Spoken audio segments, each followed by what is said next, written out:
अस्सलाम वालेकुम। मैं तुहाडा अपना वीर शकील अहमद, तुसीं देख रहे जी साडा यूट्यूब चैनल पिंडां वाले जट। माशाअल्लाह जी एक खूबसूरत जिहा जानवर लैके आए तुहाडे वास्ते जी। माशाअल्लाह तुसीं इहदा हवाना चेक करो, देख सकते जी। माशाअल्लाह जी माशाअल्लाह खूबसूरत जानवर। क्या बात है जी, क्या बात है। अल्लाह पाक तंदुरुस्ती देवे जी। माशाअल्लाह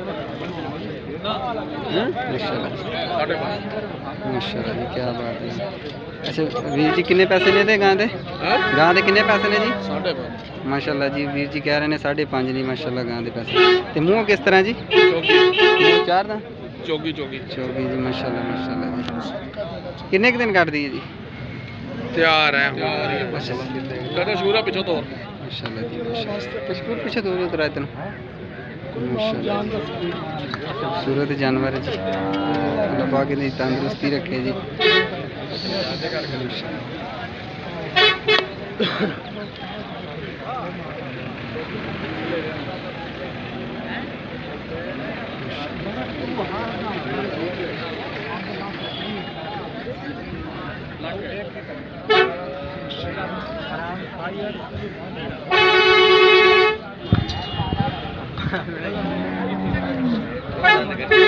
सामने करके चढ़ा दे।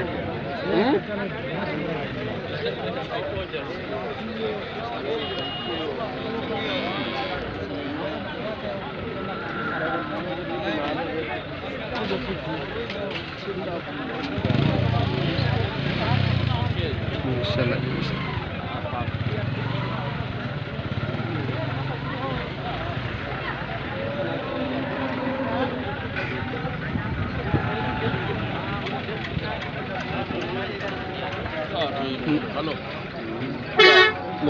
नंबर भी अपना दसी जरा।